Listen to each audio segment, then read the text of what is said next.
Thank you for coming. Councilman Goldman, Here. Councilwoman Lombard, Here.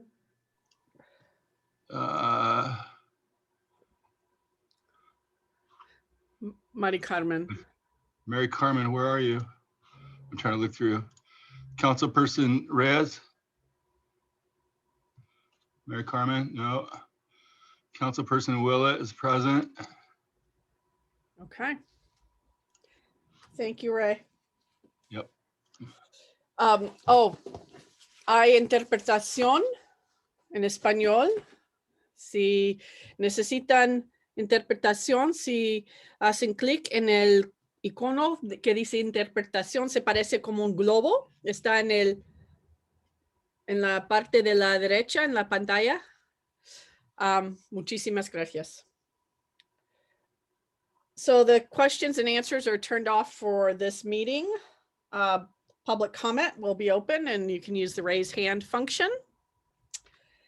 If it appears that the meeting is bombed in any way with uninvited guests, we will terminate it. I guess that's happened a couple of times in other places.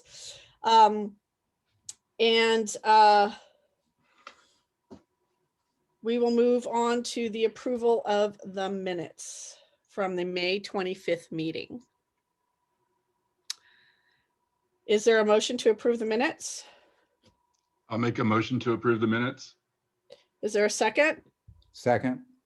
Thank you. All in favor? Aye. Aye. Aye. Aye, thank you. Okay. We've moved, we have public comment. Comentario público, si hay alguien que quiere hacer un comentario. You can use the raised hand feature, which is down at the bottom of the page. And we will allow 2 minutes for public comment. And let's see if there's any of items not on the agenda. At this time, Chair, I do see 2 raised hands, but I do see more people connecting. We will allow 2 minutes, you said? Yes. Okay, 2 minutes. A los miembros de la comunidad que desean hacer un comentario en español, pueden utilizar la función de levantar mano en el icono de levantar mano en la pantalla a la derecha de su pantalla. Se les otorgarán 2 minutos para hacer su comentario público. Si necesita interpretación, contamos con interpretación al español. Seth, please state your name for the record and make your comment. Yeah, hi, Seth Dolinsky here with the Sonoma Springs Community Hall there, where we used to host the MAC meetings. Great to see you guys in the flesh here, and hopefully maybe a physical meeting at the hall sometime in the future. I did want to just bring up a couple of great actions and activities we have going in the Springs. We've been doing some work at the local Agua Caliente fire station number 3. And we are hoping to continue that work and add some sculptural features. So we'll be reaching out to people and getting the word out on that. We also have been taking over the management of the Larson Park Community Garden with Ariel Osborne, our secretary and now garden manager from the Springs Hall, is becoming the manager of the Larson Park Community Garden. We really would like for people to come out, to sign up to volunteer, to take the surveys and see what they would like to see happen at the space. We think having people in the park in a positive way, you know, acting, growing food, education, will help bring up the spirit of the park and really take it back for the neighborhood, in my opinion. Thank you, Seth. You're welcome. Nick, Also, I'd just like to give my email. Sonoma Springs hall@gmail.com, and folks can email me there, spread the word, get people interested in volunteering, and we will reshape the Larson Park. Thank you. You're welcome. Nick, please state your name for the record and make your comment. Nicholas Koerner, Koerner, N-E-R. Good evening, council. Thank you for taking my comment tonight. I just wanted to provide you all with an update with the skate park plans moving forward. I have been in contact with the Parks Department, and we have started developing a plan that's in alignment with the Greater Maxwell renovation plan. And we're very excited. So on July 10th at 10 o'clock, we're going to have a community cleanup day there at the park. And we will also be providing some information as far as some of the issues we will be addressing and the plans we're developing. So yeah, July 10th at 10 o'clock. If anyone would like to come out and see what's going on, we would be honored. And if anyone has any questions, again, our email is vomparkriders@gmail.com. And keep an eye on the KSVY morning show. We will be on there again, kind of plugging our July 10th date. But yeah, we're moving forward and everything is looking good. So thank you for your time. And yeah, any questions, feel free to contact me. So thank you very much. Thank you. Thanks, Nick. Dana, go ahead and state your name for the record and make your comment. Hi, my name is Dana Bravo, and it's more of a question for you, Karina. I don't know, we don't have Jeff Weiss here today from Caltrans. I was just curious and hopeful maybe that the kind of where they restriped Highway 12 over Agua Caliente Creek, just before that Donald Gap, as we've been calling it. They made a mess of it, but I'm hopeful that it's for a good reason, maybe widening the roadway. Just looking for input on that, if anybody knew. Thanks, Dana. I see CJWOJ. If you can please state your name for the public record and make your comment.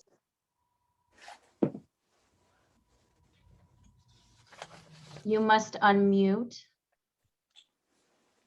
CJWOJ, go ahead. Oh, hi. Calvin Wojciechowski, live by Larson's Park, doing a cleanup here pretty quick. So if anybody's out there wants to get involved, speaking with James from the Park Service, waiting for the volunteer coordinator. And I actually know the guy that striped that Agua Caliente, I think, if it was Caltrans, and I could speak with him tomorrow. But I really don't know what I need to tell him or how bad it is. I guess it's just a mess, I believe, and that's about it. We just have some concerns about the flowers. Can I, Karina, may I ask him a question about the date? The date of the park cleanup? We don't have it yet. Yes. Susan, I guess there's two projects ahead of the volunteer coordinator. I'm waiting to hear back from him. James said to call him back if he didn't get in contact with me soon, but got a small army of people that want to kind of get involved in just cleaning up, general housekeeping. The creek area, the creek that feeds it. Plus there's a lot of, issues with, a lot of issues, a lot of other issues that go along with the cleanup that There's everybody knows about. Yeah, there's a lot of vandalism and Yeah, and a lot of, it looks like drug the dealing ecologies. down there. So Yeah, I was talking to somebody about the ecology center. Would like to get involved in cleaning up the creek too. So if that makes any difference. Okay, thank you so much. Okay. Any other public comment at this time? I don't see any raised hands, but there is someone reaching out to me trying to connect. So if you could bear with me and perhaps acknowledge Councilmember Reyes has joined. Hello. Hola, Maricarmen. Hola, I I don't know if it's okay if I cannot be on camera, but I'm here. We're glad you're here. Thank you. Is that okay? Yes. Okay, thank you. Any luck with that person, Karina? I went ahead and emailed the link to them again. If you're okay moving to the next item, and perhaps when they join, we can take their public comment. Absolutely. So are there any community event announcements? Yes, that would be me. So I do want to announce that we, as a health center staff member, I am working with the, we are working with the North Valley MAC to host a Neighbor Fest at Abbott's Passage on June 30th from 4 to 6. So that is on the winery on Madrone Road. So we will be there on June 30th from 4 to 6. And if there's an interest for another Neighbor Fest, please reach out to the health center. Okay. Any other community events? We heard a couple in public comment. I don't see any raised hands. The community member who was trying to connect has connected. If we can, let me know when you want to take her public comment. We're ready to do that. Thank you. Sabina, bienvenida. Le vamos a pedir que por su lado quite el mute o el mudo y puede hacer su comentario público. Si necesita hacerlo en español, contamos con interpretación. Adelante. Ok, buenas tardes. Mi nombre es Sabina Rafaela y soy representante del Comité Sonoma Napa de Líderes Campesinas y también promotora de salud del Proyecto Cura.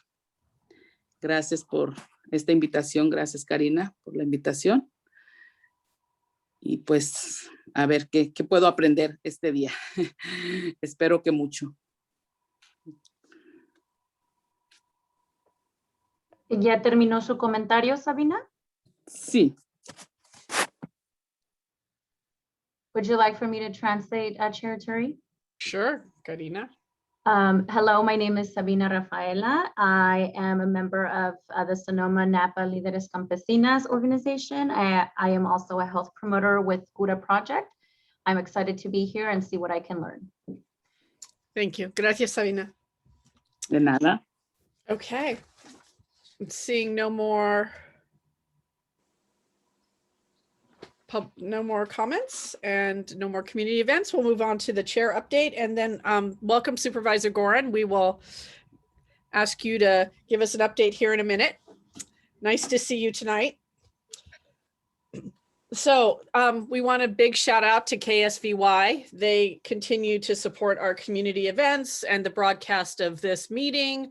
They were at the Neighbor Fest at Fiesta Plaza. So big shout out to them. Thank you so much. Our appointments and vacancies, interviews are underway, and we may have some new members at the July meeting, but we will also have we still have an additional opening. Some great news on the Springs emergency preparedness and the Connex and supplies.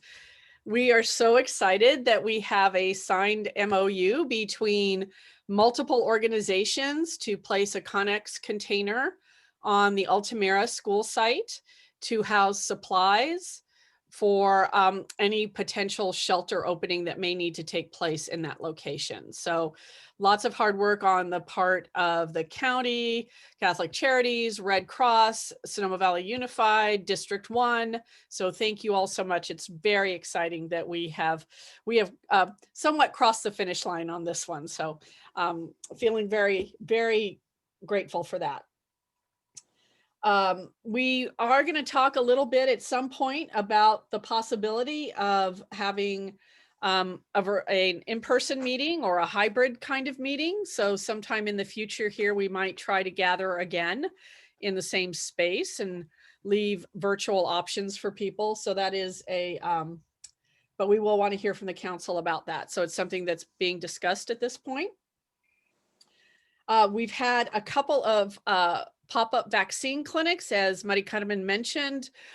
We did one at El Verano School. We've done one at Fiesta Plaza. There's one happening at the North Valley. MAC is sponsoring one, and there may be another one happening in the Springs area in the near future here as well. So it's a great opportunity for emergency preparedness and vaccination and getting to know your neighbors. So it was a super successful event at Fiesta Plaza. Congratulations to all the planners and everybody who made that happen. It was a really, it was a joyful event. People were really happy to be out and see each other. So thank you to everyone. Community outreach, just a reminder that we need the MAC members to really help us with community outreach and get people to meetings and keep people informed. It's a super important piece of the work that we do. An annual report. So last year we had a pandemic and it got me off the hook for the annual report, but that's not happening this year.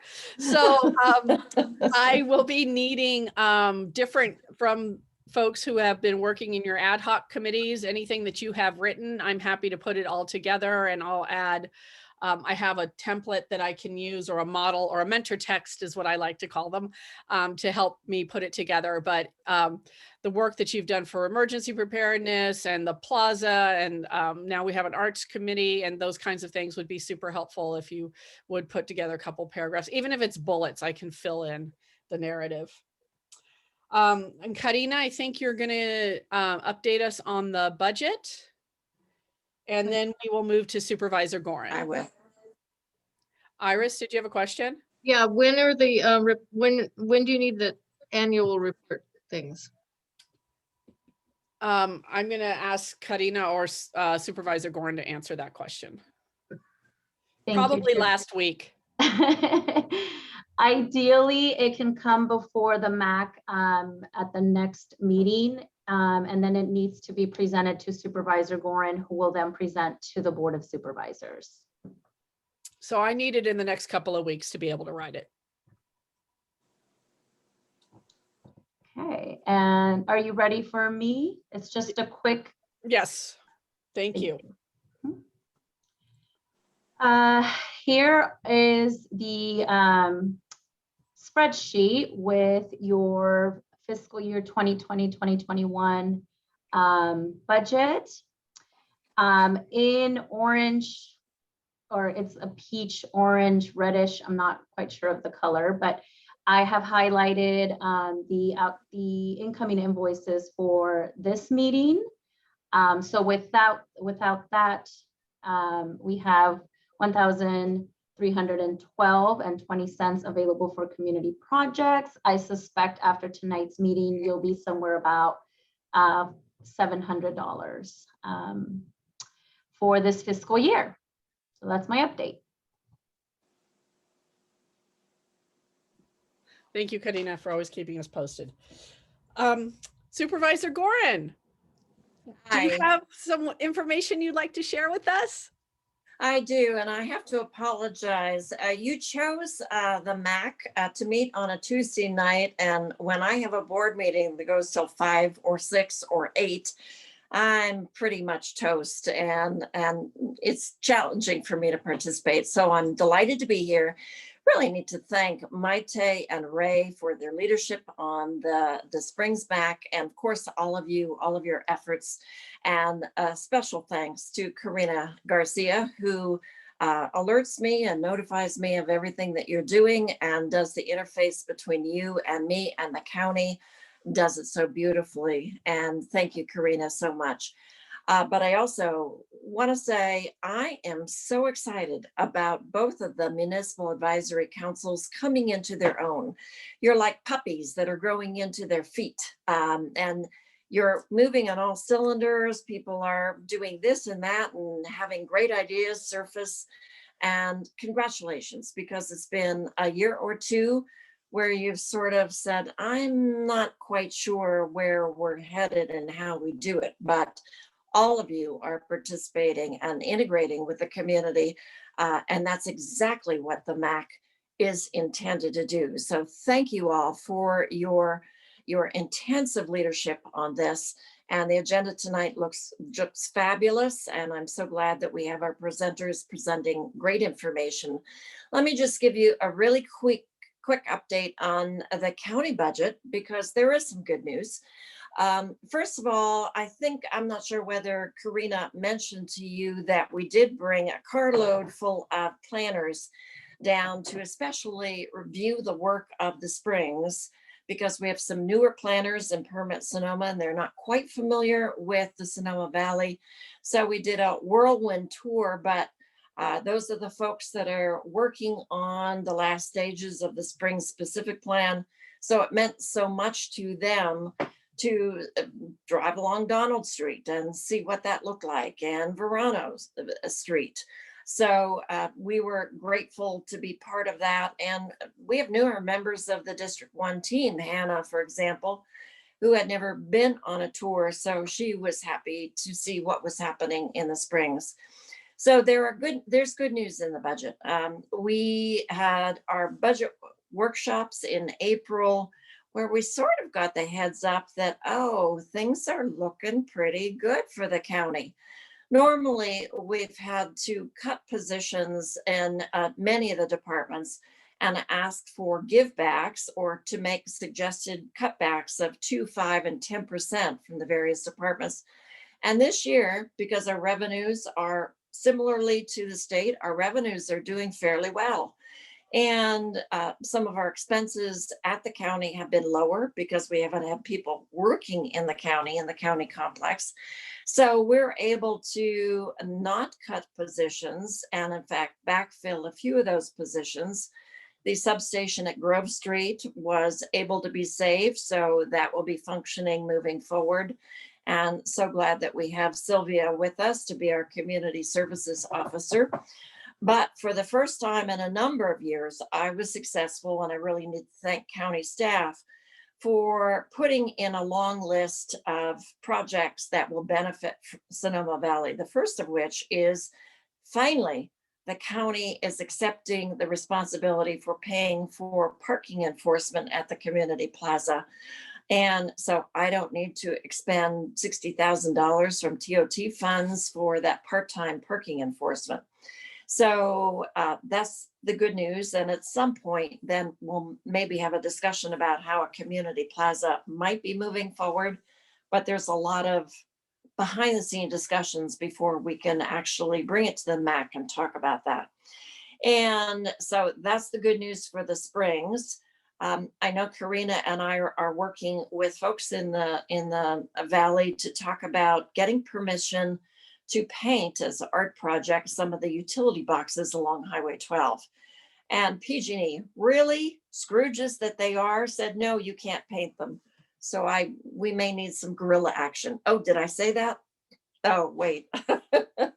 But we are navigating through a 19-page contract with Caltrans to figure out if we can paint the utility boxes that are owned and managed by Caltrans. So we may see some art along the corridor, and other communities have beautiful art, and I know that we can too. I did note that we have a new mural appearing on the side. I believe it's Sonoma Originals. The great folks who are painting the mural, not only here, but in other places, did not come to us and did not ask permission, and until recently didn't even ask for grant assistance for that project. And yet we have artists and beautiful artwork emerging on one of our blank faces in the Springs area. That's exactly how it should be. And the other good news is that I received funding. I worked so well with Supervisor Corsi in identifying eucalyptus trees that need to come down. He put in a budget request for $500,000 to take down eucalyptus trees by the rural cemetery. It's on county land and it's just adjacent to residential homes. And I know firsthand experience, if those trees catch on fire, they will become flaming torches. So 8th Street East, one of the first constituent meetings I had was along the eucalyptus trees of 8th Street East. And we did receive board approval for some funding to take down those trees so that we can move forward with the development of a multi-use path along 8th Street East. It's been a long time coming and convoluted relationship with the railroad and the property owners, but I'm so excited. The bike lane along Arnold Drive is moving forward. This is another project that has taken forever, shouldn't, but it does. And I think the board will approve maybe a design and send it out to bid. And we hope to get the bike lanes on Arnold Drive, north and south of the roundabout, widened to accommodate cyclists safely. I know that cyclists use it, but they're not necessarily safe. And I ride my bike down there to have lunch in the springs periodically. So I know exactly how narrow that barely a shoulder is along Arnold Drive. Let's see, I'm trying to think if there was anything else that was relevant. You may have received my newsletter talking about the county funding for paving roads and using PG&E settlement funds to repave some of those roads. We classified them as tier 1, 1+, and tier 2. Tier 2, I think everybody is going to give a big cheer. We've identified for the beginning stages of design for the Donald Street Gap. This is, where are you, Ellen? I expect wherever in Connecticut, I expect a big cheer from you. Yeah, it'll take a while, and I have no idea why it was omitted from the previous Highway 12 widening, but it was. And we hope to have some right-of-way acquisition. We'll probably have to have some retaining walls and some sidewalks. I wish we could replace the bridge, but Caltrans a few years ago said, no, it's in really good condition. So we'll still have to use the bridge for pedestrian and cyclists, but at least that gap area at the end of Donald Street we will see some sidewalks there to make it safer. And I saw people pushing strollers along there. So it's remembrances of conditions of Highway 12 from a number of years ago. And so I'm so grateful to my colleagues for supporting those actions. And we also have some funding to look at short-term and long-term funding for the relocation of the county archives. This is 150 years of history of Sonoma County, the city of Santa Rosa, and special collections being stored in a little bunker-like building in the center of Los Gulicos. It came close to burning and being destroyed twice. And Chris and I said, no, it's time.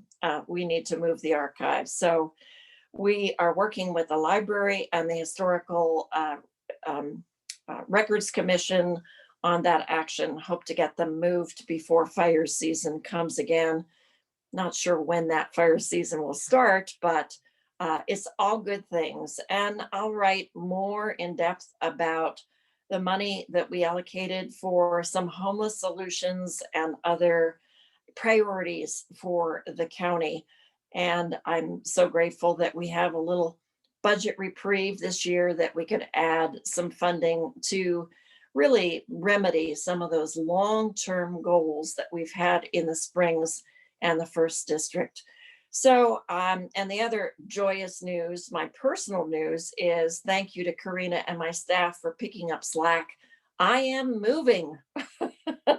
I am moving into that rebuild finally, after almost 4 years of dealing with insurance companies, insurance commissioners, and recovery, cleanup, and design.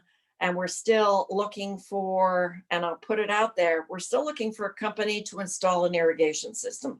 So if you know anybody, let me know. I know it's drought, but I need to keep the existing vegetation alive. I was hauling hoses today. So in the next couple of weeks, my husband doesn't believe it, but I will be living in that house. He can stay on the inflatable air mattress. So thank you for your patience. We have some great news, and we're coming to the end of COVID, and I'm starting to meet with people in small circumstances, face to face. And the first lunch I had was with Logan Harvey. We met at Picasso Cafe, and we had a great conversation about climate change and revenue for climate change. And, oh, he may be interested in running for that supervisor position. And the very next week he called and said, I'm leaving. And I just about cried. But we all appreciated Logan. I was there to participate in the commendations on the council. And now another council member has resigned, Amy Harrington. It's like, ah! But we especially appreciate Logan because he was quite a presence at the Springs MAC, was here for us, offering good information, and I will miss his perspective and hopeful optimism and the voice of youth, talking about the importance of climate change and bike lanes and the extension of Measure M. He was my co-chair with SETA and Regional Climate Protection Authority. I already miss him, but I wish him well. And stay tuned. We may see him running for the state or federal governments. You never know. I did want to comment also. One of your public comments was concerning Larson Park, and thank you for organizing the cleanups in the park. And yes, you're right, it has shown serious signs of neglect, heavy use, and we know the tennis courts and other facilities are in seriously bad condition. But the good news is we have approved an update of Larson Park, and we're moving forward in submitting grants and allocating the first of the funds to redo some of the areas. And you're right, the Sonoma Ecology Center has taken leadership for the management of the community gardens there. And I'm so grateful that they have stepped up to the plate.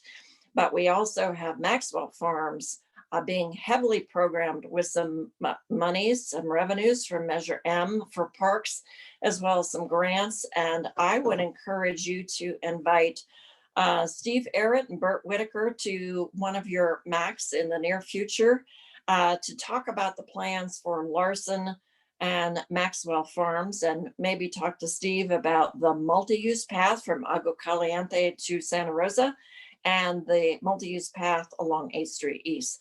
Good things are happening, but you need faith, persistence, and especially patience. So here I am in my third term, finally achieving some of the things that I've been working on. It's very exciting. So let's turn it back to you, Chair. I'm sorry I took a little bit too long, but full of information. All good information. Thank you, Supervisor Gorin. Thank you for joining us tonight. And no, lots of good information. And congratulations on being able to be back in your home. So I know you're giddy with joy. That's awesome. So we have, speaking of fires and things that our community is becoming accustomed to, we have Misti Wood from the Sheriff's Department, and we have Jeff Duval, from the Director of Department of Emergency Management, and they're going to talk to us about being prepared and some of the things that they see on the horizon. And I think we'll start with Misti if she's here. Is she here? No. Okay, we'll start with Jeff. Good evening, Madam Chair, members of the council, Supervisor Gorin, and others. Jeff Duval, Deputy Director, Sonoma County Department of Emergency Management. Thank you for the opportunity to come speak to you all tonight. I just wanted to quickly just give you a little brief of what we're seeing here in over the next couple months through the summer and the fall here with drought, wildfire potential, and the potential for PG&E power shutoffs here in Sonoma County. As we know, we're in year 2 of a drought. We've seen the numbers from Lake Sonoma and where the lake levels are at, and where the lake levels are at Lake Mendocino. It's important to note that as we move further down the road here in summer, we're going to start seeing the effects of the drought here in Sonoma County, mostly in the north part of our county. Our agriculture business is already starting to see the effects of drought. We are starting to see some wells in the north part of the county start to get low, and that is very concerning on many different fronts.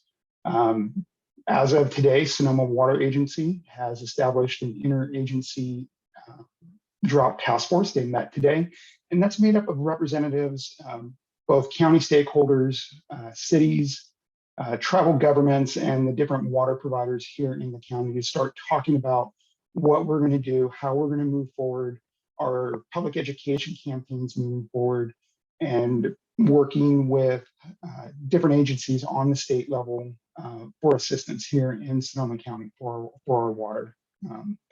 Moving forward with the drought, we have some concerns with drought with hydroelectric power across the board in the state. We're going to see some of our hydroelectric plants that generate electricity from water sources start to decrease their output of generating an electric. And where that comes into play is as we start to move into summer and it starts to get warmer, we're looking at a very warm weekend coming up and many more down the road. Is the demand from electric or the demand for electric from the grid. This last week, we did have that warm spell that came through, not only here in Sonoma County, but across the board in the state. And there was a drawdown on electric, and the California Independent Service Operator about 3 p.m. pushed out a flex alert and said, okay, we need to start going into rolling outages for a couple hours to start decreasing the demand of power. So a concern that we also have is looking at that decrease in demand from hydroelectric, and that as we move forward with even more warmer days, we could see more rolling blackouts from that. Just want to continue to, I just want to let everyone know, please do your part to conserve water however you can. Please visit Sonoma Water Agency's website. They have many pages that are dedicated to that.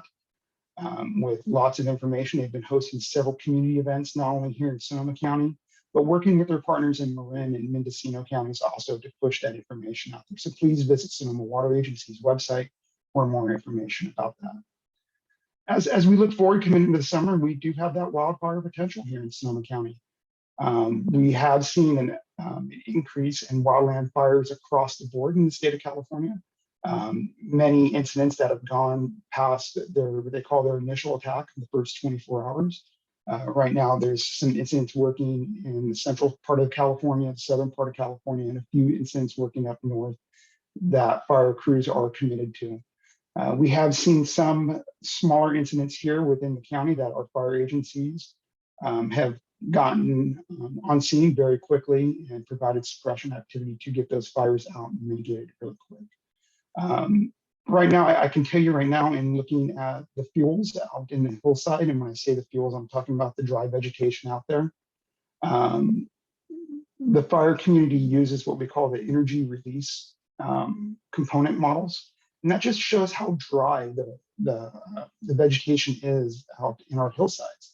And looking at the graph today, and we are here in the middle to end of June, how dry our vegetation is right now is what we would normally see at the end of August, beginning of September. So that's very concerning to us here in the Department of Emergency Management and to our fire community across the board here in that county. So we've talked about drought, we've talked about wildfire. We know the winds are coming and that there's going to be some warm days. So we have the potential for PG&E power shutoffs coming up, or PSPS, the public safety power events. PG&E has started to do their outreach campaigns with local governments, county governments, and also through their community stakeholders of informing folks of what we can expect this year. We could expect to see more public safety power shutoffs. We could expect to see those lasting a little bit longer than what we would normally see them. And we could see them ranging in many different sizes. As far as how many customers are affected as we move forward with that, especially with, like I talked about before, with how dry the fuels are out there in the vegetation. But what have we been doing with all this? The Department of Emergency Management has been working with our county partners and our cities and special districts over the last 6 to 8 months to better prepare. Start looking at where we're at with care and shelter and training and where our supplies are located and get those supplies strategically placed out in the community. Working with many different stakeholders for that emergency preparedness and exercising, both with our cities, our community partners, Dr. Nancy Brown in our group, and our department has been working with the fire safe councils, the COPE groups, and the CERT teams throughout the county to help them be more resilient, be more prepared, and most importantly, be Sonoma ready for what we're coming into. And then also on the county side, we've been working with our county staff on their roles and responsibilities. If they need, if something does happen, to come into the county's emergency operations center to better manage and support these incidents as we have them move forward. Just want to remind everyone that preparedness is key as we move forward.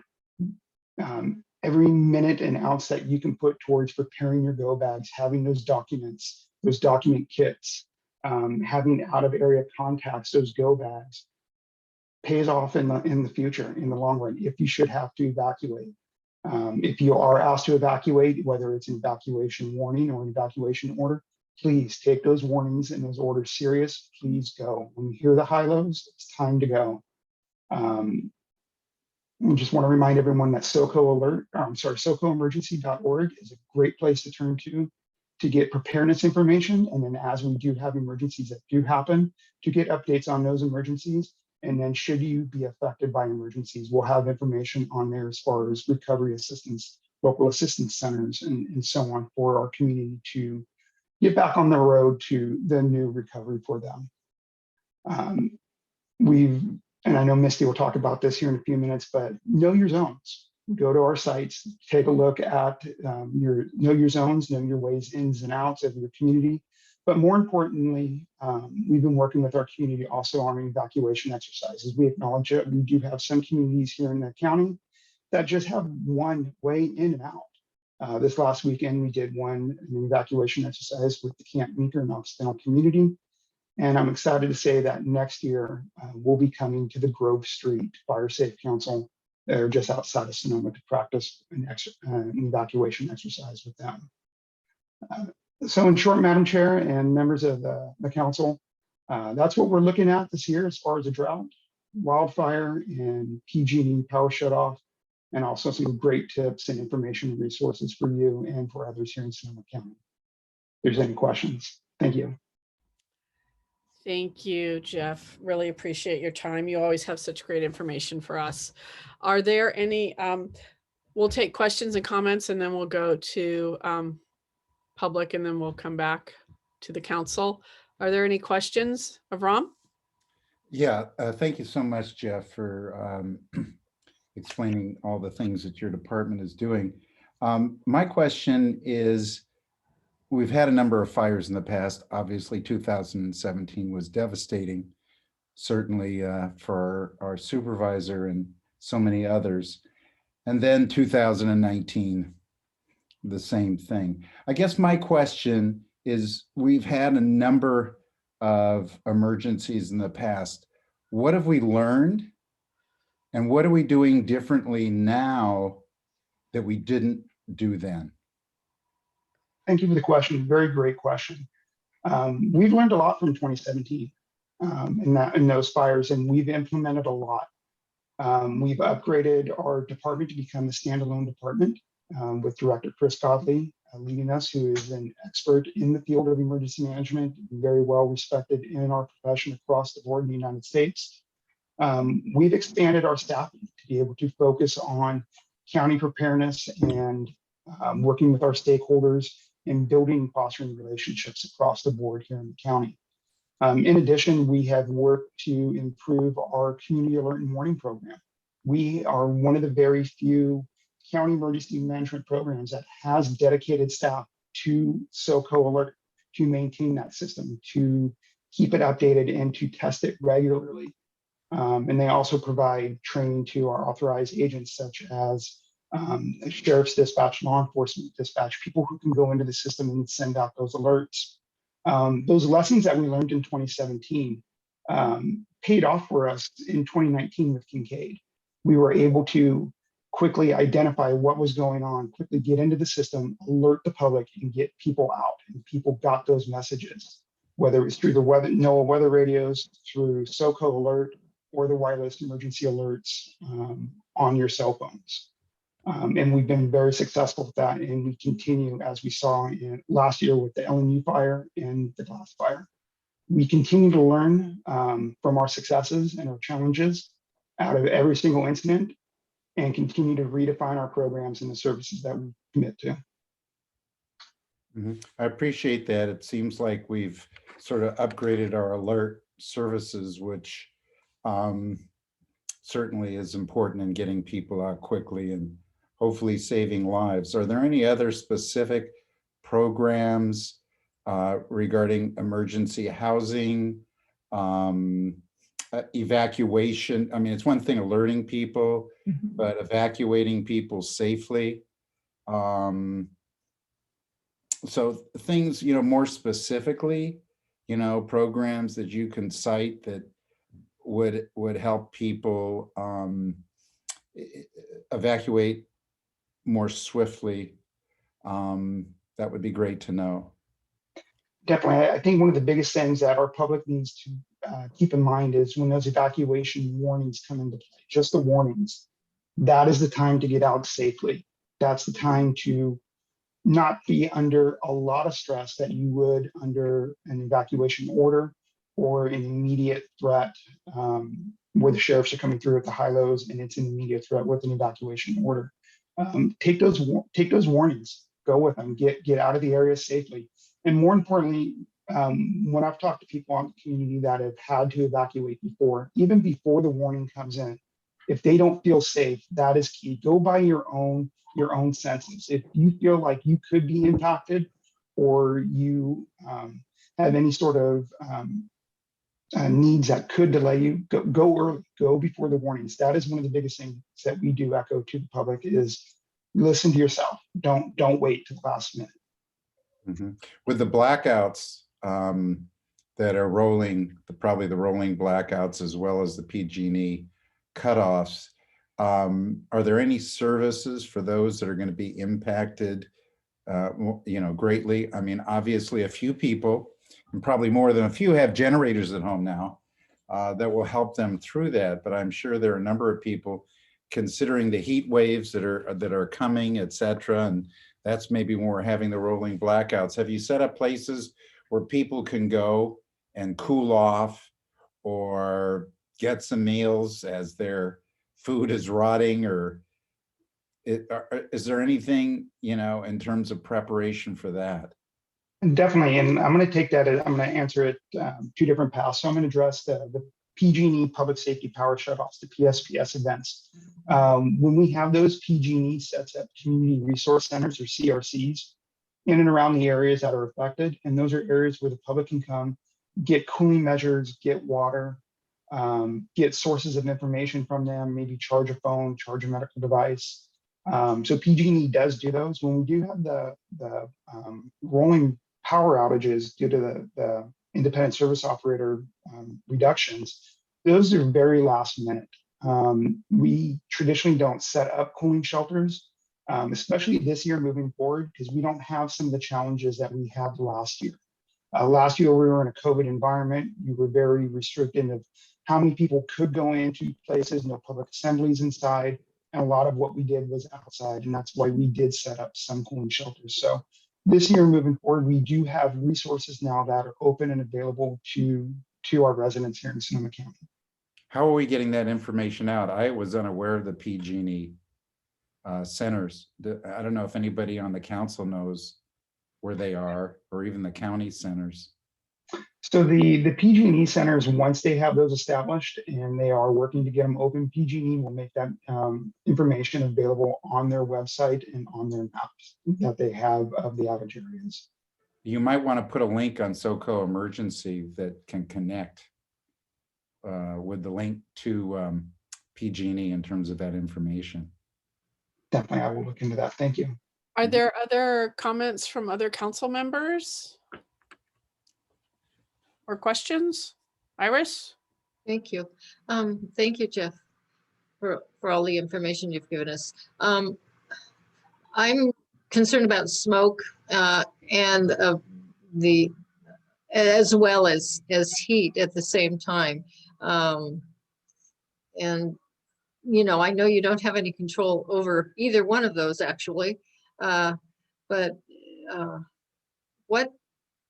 And also that there are a lot of people in the Springs who live in small houses that are not well insulated, and so they're not going to be able to cool their house off at night and close it up then to keep themselves cool.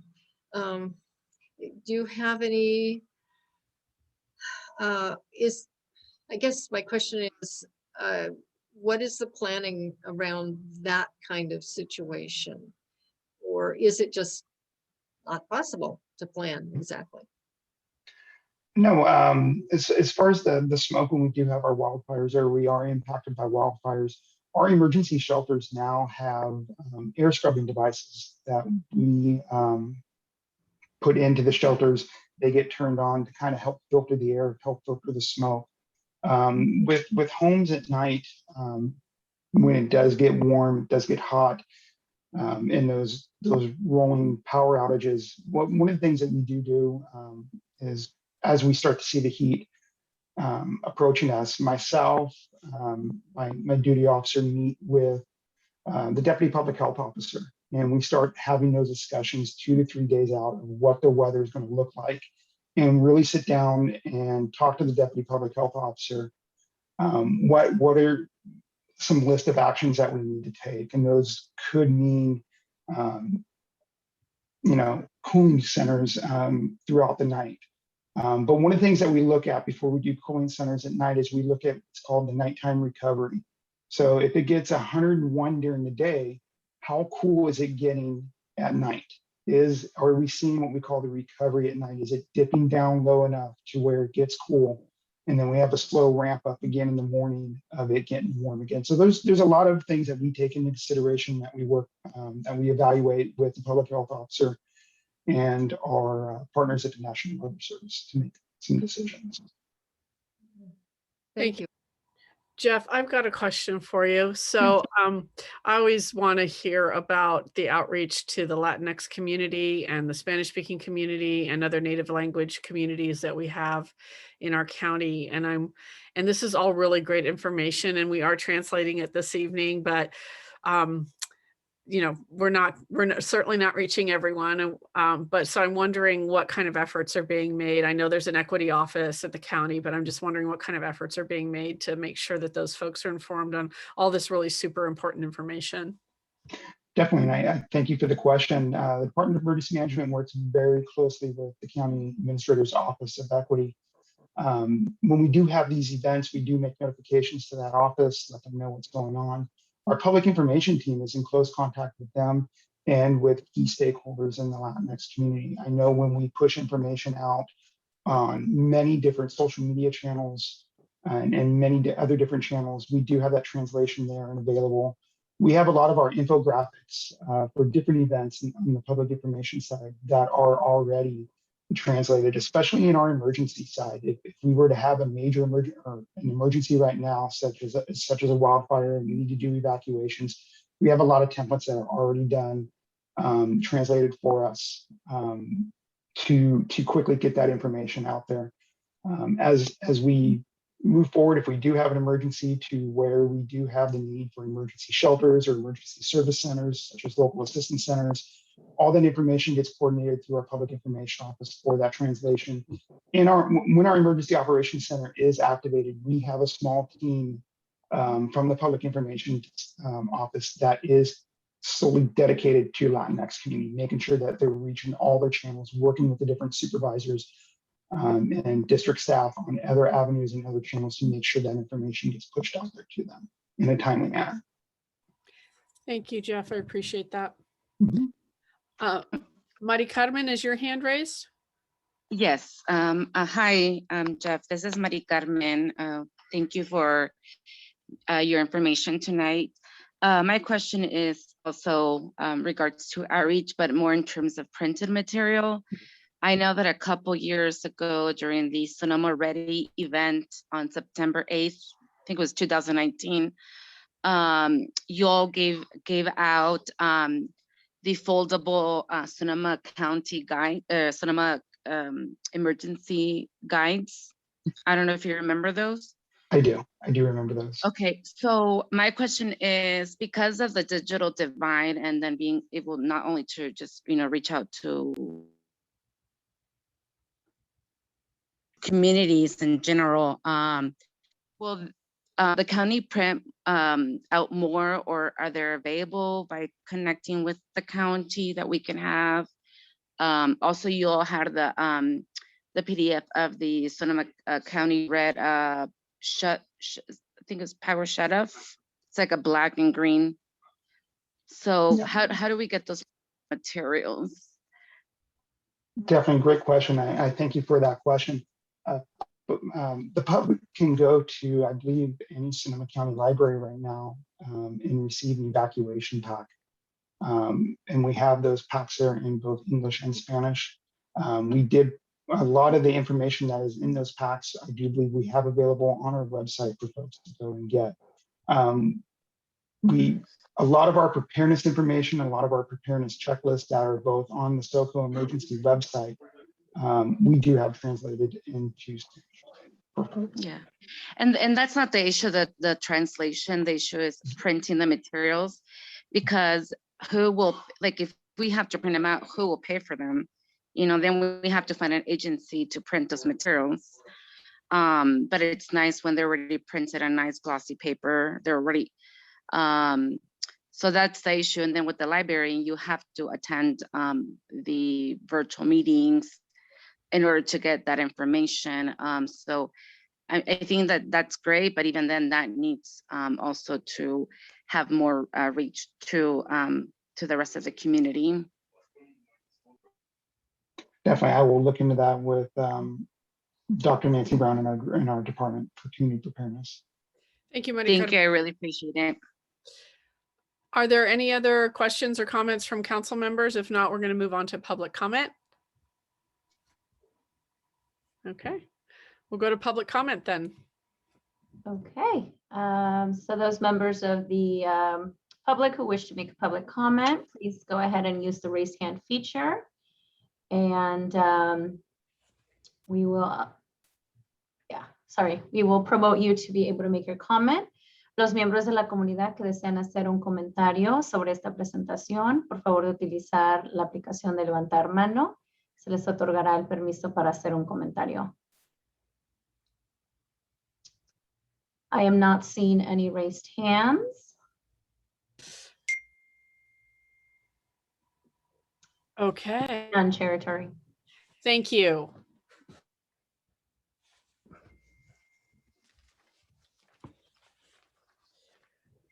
So our next, any other final comments from council?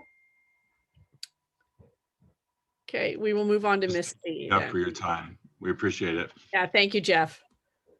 We'll move Thank on. you. We'll move on to Misti then. Thank you. Thank you, Chair and council members, and I apologize for my technical difficulties.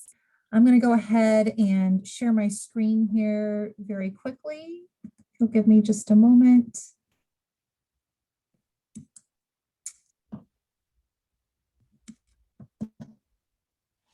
All right, so everybody should be able to see my PowerPoint. So I'm here tonight to talk about evacuation preparation in 2021.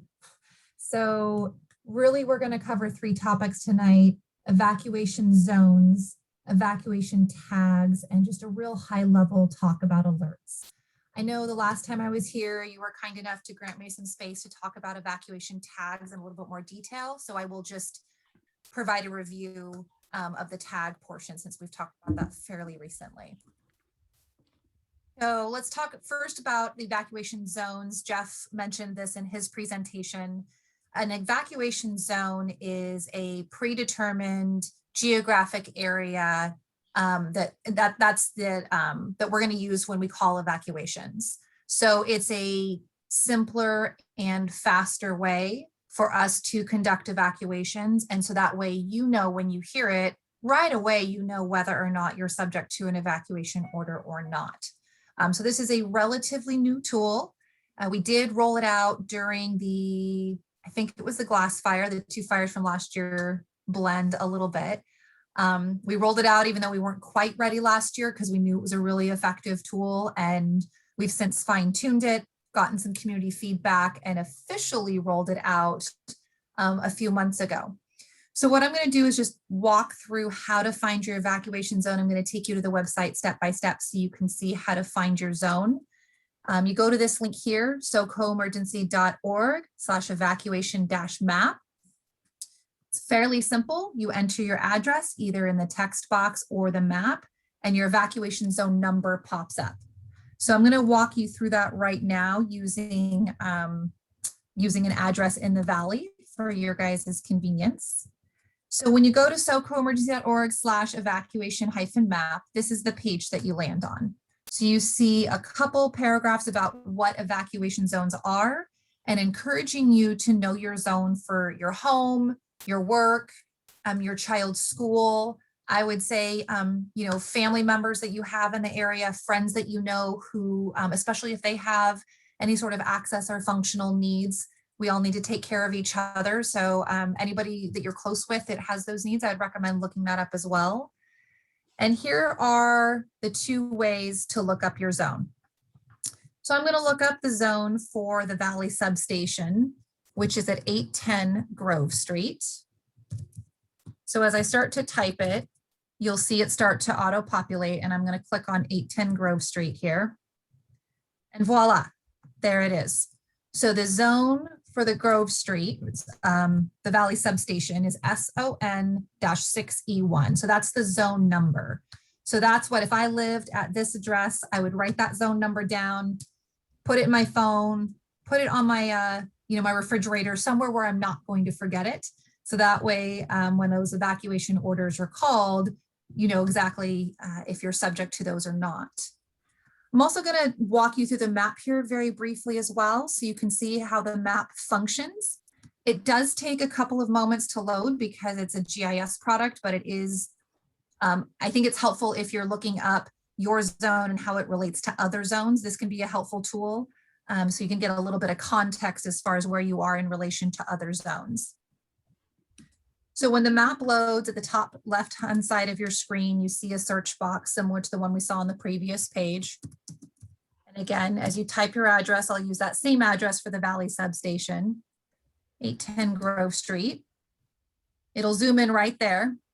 And you can see that same information right here is provided, SON-6E1. So you're getting the same information either way. With this, you have the ability to back out a little bit, see how big that zone is, see other nearby zones, and again, get some context. So those are the 2 options for you. If that doesn't work for you, if you are not particularly tech savvy, or if you don't have internet access, you can call 211. And they'll look it up for you as well. So 211 has bilingual call takers who can look up your zone for you and let you know what your evacuation zone is. So evacuation tags, again, I covered at our last meeting, but this is the idea of a small action done on a large scale having a big impact. Evacuation tags help the sheriff's office conduct evacuations more quickly. You tie them in a highly visible location. Deputies see that tag and they know that you've evacuated, so they can move on to the next house and get out of the area more quickly. So when we can do faster evacuations, we can save lives. So that's one of the lessons learned, as one of the council members asked earlier. It's one of the lessons learned from the other fires that we've responded to over the past several years. Highly visible location is different for everybody. So there's samples right here on the screen of some ideas of where you might place your evacuation tag. Could be your front door, could be a mailbox or a gate.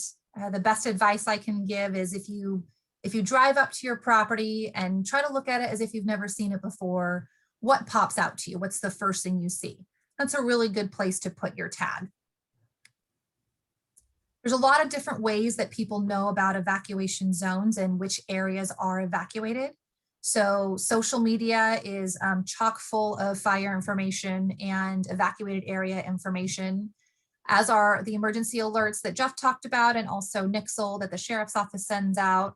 The media covers evacuations pretty heavily, typically. And then you will, if we have time as we're going through evacuating different neighborhoods, we'll tie yellow tape onto an address. So we have a very quick visual indicator in the field that that house has received an evacuation notice. So there's a lot of different ways that anybody might know that you're not home, including people who aren't up to, they may not be up to good. They may be looking to take advantage of that. And we understand that it's a big deal when you leave your home. We know that, we're responsible for keeping your neighborhood safe and keeping your home safe to the best of our ability while you're gone. So I wanted to share some of the security that we offer during an evacuation. Our first priority is getting you out of harm's way. Saving lives is always the first priority. As soon as that's taken care of, then preserving property is our next priority. So we have roadblocks set up at the access points into these evacuated areas, and we get a lot of assistance with our mutual aid officers in addition to our deputies. We do have deputies patrolling those evacuated zones, so they're looking for people who shouldn't be there. They're looking for, frankly, anybody and stopping and checking and seeing why they're in that evacuated zone. And in the past, we've had about a dozen arrests per fire when you look at the stats for unauthorized entry into an evacuation zone. So it's a little bit different than looting. Looting is essentially theft in an evacuation zone. So we are catching people who shouldn't be there, who have no legitimate business being there, but they haven't actually looted any homes, but they still shouldn't be there. So we're catching them and arresting them. We have a zero tolerance policy while we're patrolling evacuation zones and doing the best we can to keep your property safe while you're gone. So I wanted to share that because it's really hard to leave. So I think it's helpful to know what's going on when you can't see what's going on as much. So we did some drive-through distribution days of our evacuation tags. Last time I got a chance to speak with you guys, we were just starting that effort that has concluded. So anybody interested in getting an evacuation tag can pick it up at any one of our offices. The closest ones for this area are the Valley Substation and Sonoma Police Department. If you're part of a nonprofit or you have a neighborhood group or some sort of network that you work with, you can send an email to the email address on the screen there, sheriff-outreach@sonoma-county.org. And we're happy to get you a packet of evacuation tags to hand out to your neighbors and your network. So how do you know that an evacuation is happening? Everything that you see on the screen here in that bright green box is what the sheriff's office does. So we have our high-low siren that Jeff had mentioned as well. And I'm going to play a short clip of that siren if you haven't heard it. It's a very distinct sounding siren that we only use during evacuations. And I'll play that for you right now.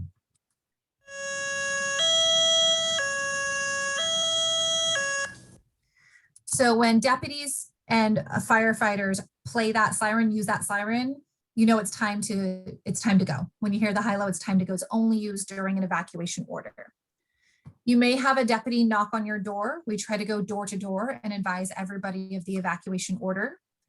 You may hear PA announcements from the patrol car as deputies are driving through neighborhoods. Hopefully you're getting alerts, and I'll talk a little bit more about those in my next slide. And you may be seeing it on social media too. You'll notice I have an asterisk next to social media because I would say take it with a grain of salt and make sure you're looking at reliable sources. The sheriff's office puts everything out on social media, as does County of Sonoma and other fire agencies.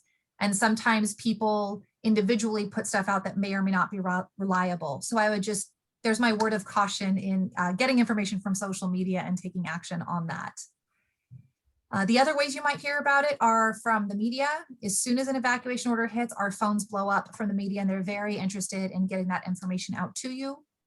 And of course, we know that neighbors helping neighbors saves lives. So you may hear from a neighbor when that evacuation order comes out.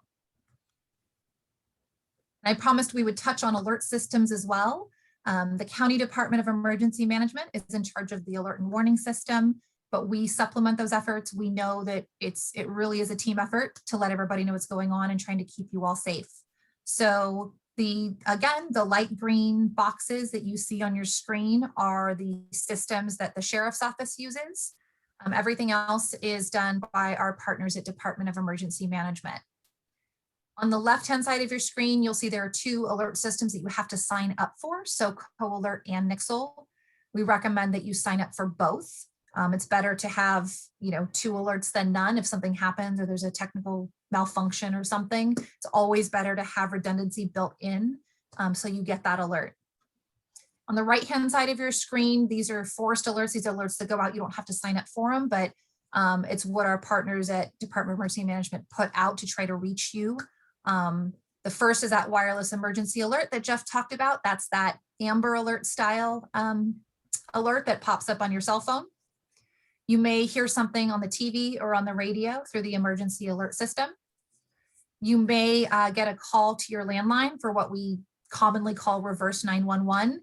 That is kind of touch and go because we have VoIP systems and those aren't always compatible and there's kind of some technology issues there, but we'll certainly use it when we can. And you may hear something off the NOAA weather radio that, there's been kind of some buzz about those lately as well. So those are all the different ways, the different alerting systems that you might hear about these evacuation orders and the different ways you might hear about those evacuations. So with that, I'll go ahead and end and just say thank you for allowing me to be here tonight to share this information. I'm certainly available for any questions that you or the members of the public have. And we always recommend also you follow the Sheriff's Office on Facebook, Twitter, or Instagram, whatever you're on, because we put out evacuation information, both preparedness information and all of the follow-up information during a disaster. We put out bilingual, so that way we're trying to keep people informed as we go. I'll go ahead and stop sharing my screen and turn it back to you, Chair. Thank you, Misti. It's always a pleasure to have you on as well. You have great information and you're so good at delivering it. So we'll start with the council and see if there are any questions. And then we're just a reminder, this is just an opportunity to ask questions and not a back and forth dialogue. And then we will move to the public. Iris, Ray. Okay, and then Avram. I was waiting for you, Avram. No, out of courtesy, I decided to wait till last. Okay, thank you. Iris, Ray, then Avram. Thank you. Recently, someone in my wider neighborhood tried to figure out what evacuation zone they were in. They were using a Mac, an iPad, I guess. And they really couldn't get on. And so I contacted Karina and with the difficulty, and apparently there's some problem with people accessing on Apple devices. I don't think you've heard about that yet. From your expression. No, but I was thinking through. So I've had success on my Apple iPhone in looking up zones, and this issue came up with another resident, and the person in charge of the mapping said it's been fully tested and is supposed to work across all devices. So I'm not sure if it's kind of if it's a bug, if maybe it was an older iPad. I don't really know the answer for you, but what I can do is make sure that I bring that back to the county GIS person and let them know that this issue came up on an iPad and just see if there's any sort of bugs that need to be fixed. And I don't know how old it was either, the iPad. So fair enough. Thank you. Of course.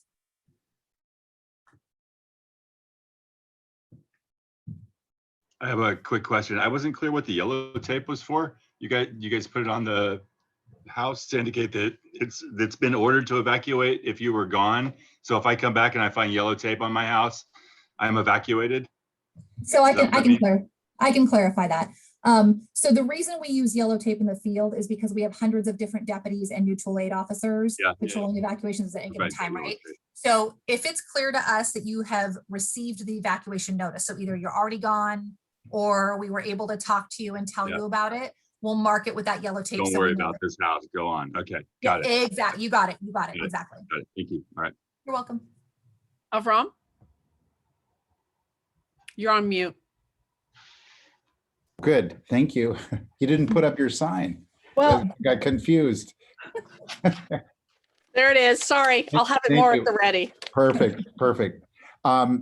Just to add, Iris, I have an older iPad, and just to see if it worked while Misti was talking, I checked it out. It worked fine. So I don't think it's older iPads. I don't know what the issue is, but I checked my zone and I'm 6F too, so it works. And I appreciate that. That's very helpful. My comment is on Nixle. I've had some real issues and I've shared it with Supervisor Gorin, and I don't think much has happened, but since Misti, you're with the Sheriff's Department, I'm going to give you some direct feedback. Going through both emergencies when, the glass fire and the first one, 2017, the Kincaid and all the wonderful fires, I was getting like 6-7 messages from Napa because I'm on both, and maybe one from the Sheriff's Department here. And, my feeling is I don't want to be alerted when it's an emergency in my zone 6F2. I want to be prepared to see it coming. And I know it seems like your department's policy is to only put it out when things are right there and only affecting you. My feedback is that helps me to be prepared and not to that last moment when I have to do it. So if you guys can get together with the Napa Sheriff's Department and figure out how they do it, I was quite comforted because the fires were coming from Napa, so I could, get some information on that. It gave me a real sense of I had some kind of control over this rather than waiting to the last minute. So if you could do that and talk to Sheriff Essick, please, I don't care. I want to find out what's happening in Mark West. I want to find out what direction the fire is moving. It will really be helpful. Thank you. You're welcome. Thank you. And Chair, did you want me to respond as we go as well, or? Sure, go ahead. Yeah, that'd be great. Okay. Thank you. Okay. And I appreciate bringing that up because I hear feedback from Nixle pretty much daily, and everybody has kind of a slightly different view of what they want from it. But it's really important to hear that. So kind of what I'm hearing is a difference between alert and warning and information. Because I'm exactly like you, and maybe it's because of the work that I do, but I want to know everything about the fire all the time now. So what I found is that there isn't just, Nixle, for me, Nixle isn't necessarily that source. So I watch the fire cameras and I go on Facebook of other fire agencies, and I proactively reach out for those other sources too. The feedback that we've heard from a lot of residents about Nixle is they only want to know what's going on when it affects them. So we're trying to strike this balance of how do you effectively use this tool and keep 500,000 people happy at once. So that's why we use it only for evacuation orders and evacuation warnings. And we usually cast a pretty wide net when that's happening because we want people who are in or nearby those areas to know. So I will absolutely take the feedback back to Sheriff Essick and let him know about this conversation. I would also encourage you to find those reliable sources of information too, so you can get the information you need and keep track of it and feel a little bit more confident about what's going on too. I appreciate it. I'm on every source. I constantly look at everything. And as a suggestion, as a suggestion, those people that just want it, you can have a little button. I want it all. I want it only for where I live, and give people a choice. I don't think it's that hard. Thank you. Thank you. That's it. Thank you. Karina, is your hand up, Karina? Yes, if I may, Chair Iturri and Misti, and correct me if I'm wrong, but I understand that you may also sign up for multiple sites. So that's why you were encouraging folks, if they have family members or friends that they're concerned about. So Abram, if you want to know more about those neighborhoods that are, approaching your house, then you can definitely sign up for all of those, and that will give you a little bit more warning. Yeah, I'm on all of them, but I like getting sources from everywhere because sometimes there's better information from one source to the other, and I follow them all, and then I get a really good picture. Thank you. Thank you. Are there other comments or questions from the council members? Okay, we'll move to public comment. Okay, for those members of the public who wish to make a comment, please use the raise hand feature. We will promote you to talk. I do see one raised hand at the moment. Great. A los miembros de la comunidad que desean hacer un comentario sobre esta presentación, por favor de utilizar la aplicación de levantar mano y se les otorgará el permiso para hacer su comentario. And just to confirm, it's 2 minutes, Chair Iturri? It is 2 minutes. Thank you. Gina. Gina. Hello, Gina Kuklis. Hey, I happen to be listening in. I was actually waiting for another item, but I want to back up what Avram said. So I am of that same opinion. I get a lot of stuff from Napa that I'm not interested in, but I'll tell you, last year, I have a lot of friends in Oakmont, and I had to find out Oakmont was evacuated from a friend of mine who texted me in whatever wee hours of the morning saying, hey, I'm at the 4 Point Sheraton in Marin. And so I feel like when I'm here in Sonoma Valley and Boy Springs, Oakmont being evacuated is a pretty big deal. Even if you don't have friends in Oakmont, that's close. It maybe not be the neighborhood right next door, but yeah, I felt the same way, that a lot of stuff going on in the counties. And on the one hand, it's like, if I have to go and think about what every single zip code, I was interested when I was hearing about what was going on in the West County. I mean, I found out about that in the paper, but the closer in areas, Oakmont is north end of Sonoma Valley. Kenwood, I want to know what's going on. Those, we're a big community, and I agree. I feel like Napa County's got its act together better. Sorry, Sonoma. Sorry, Sonoma Sheriff's Department.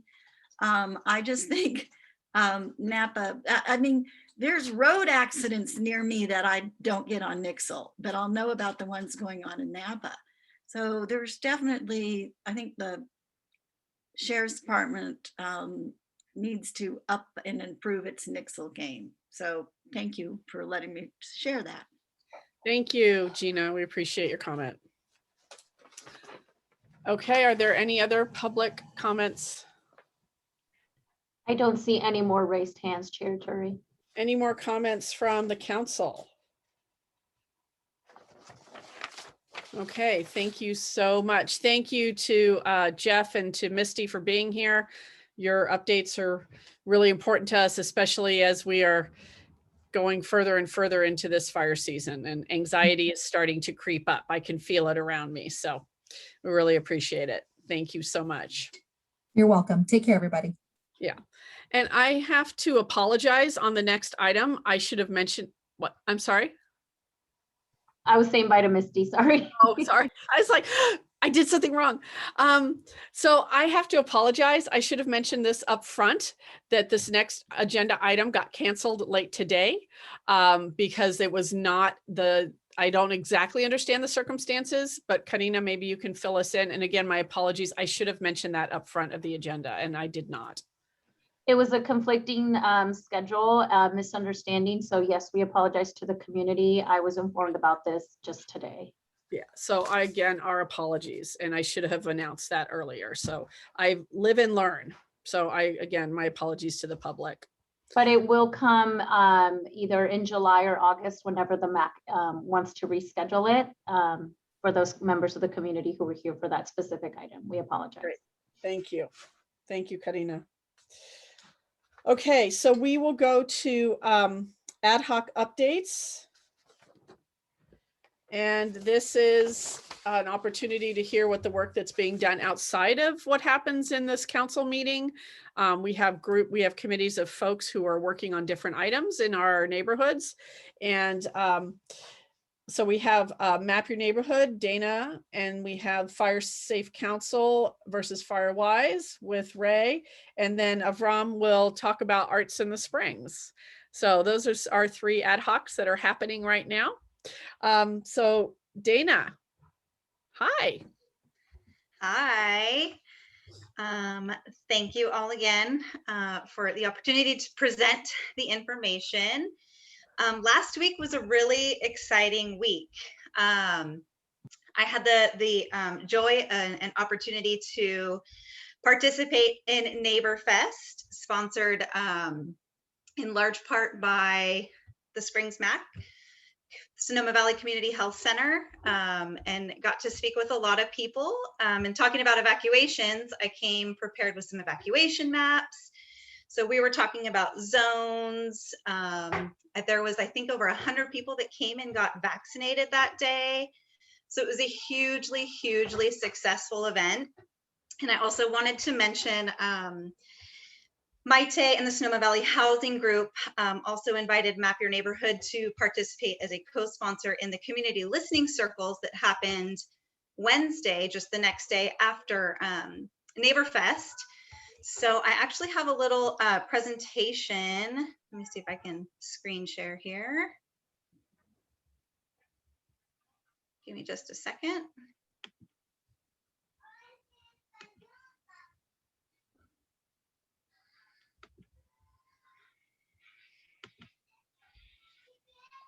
Okay.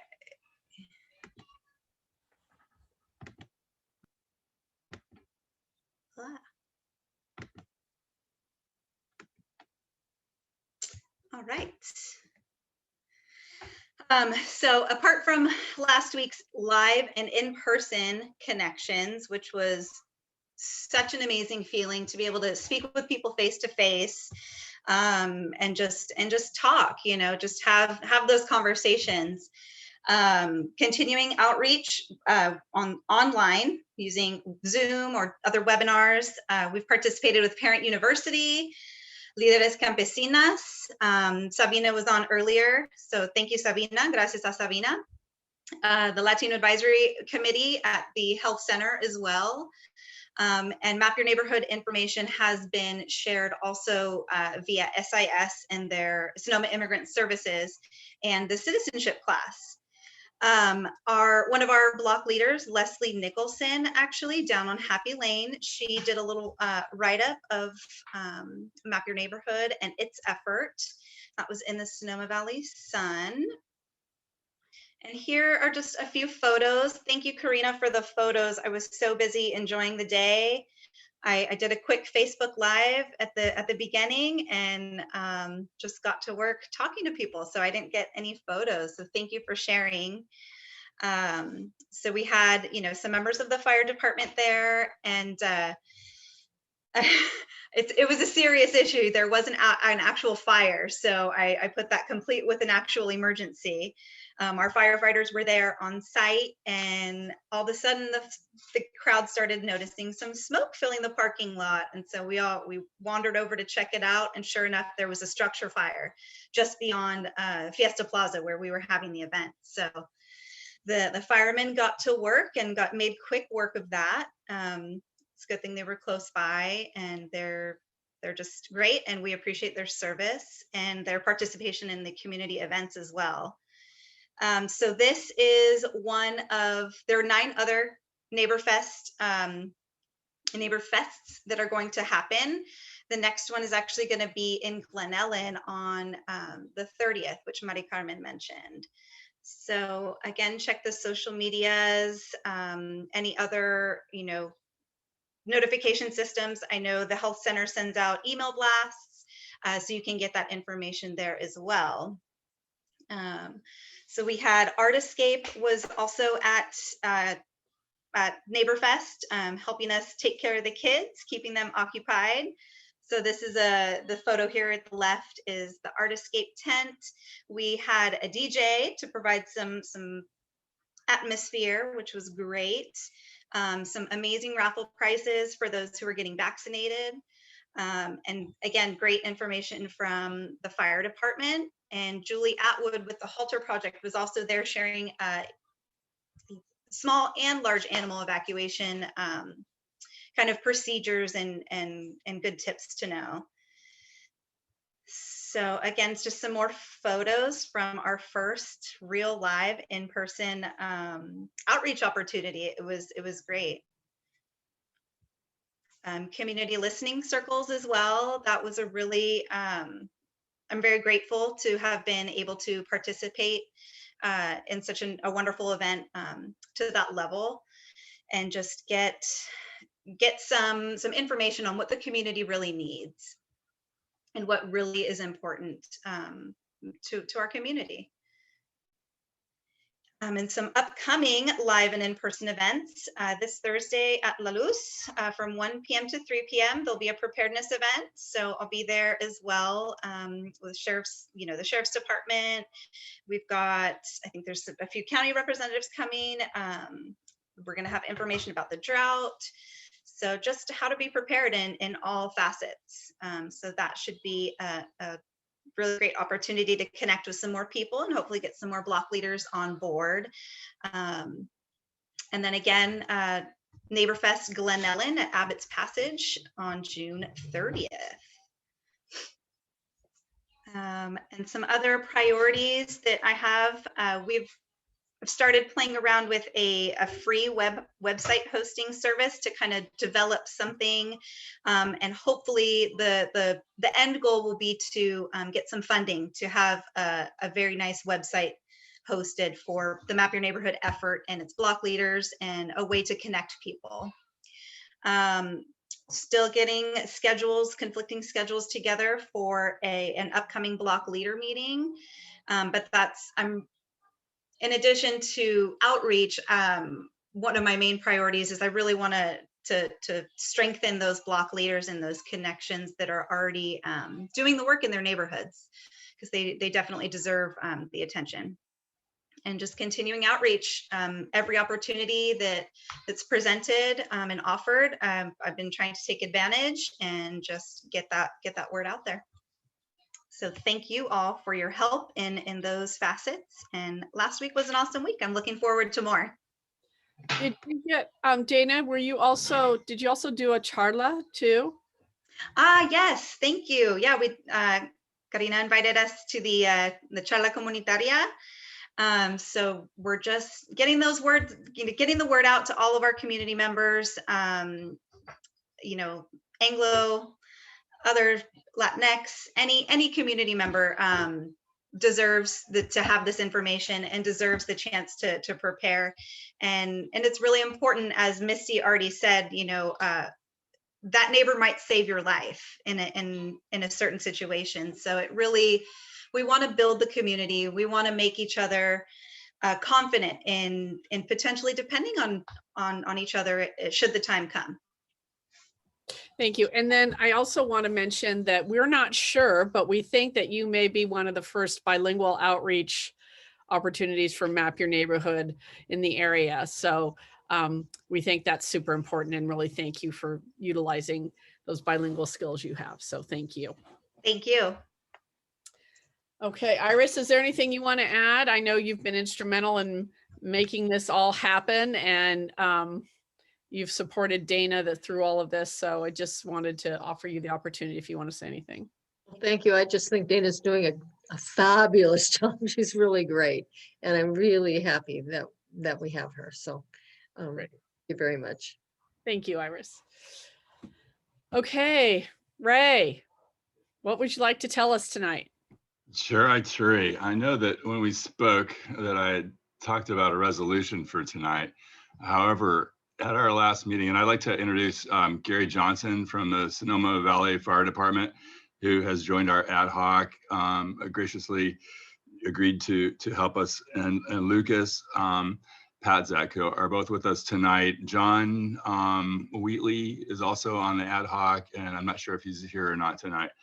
But in our last meeting, Gary wasn't able to attend, but I'll fill you in. We were planning on working on a modification to our resolution to change the wording to a fire-wise community versus a fire-safe council. And in our discussion, we're not sure that that's necessary, but that also came up to a slight technicality with the fire-wise program, and that it which we would need to get certified with, and they look like they have a limit of 2,500 households.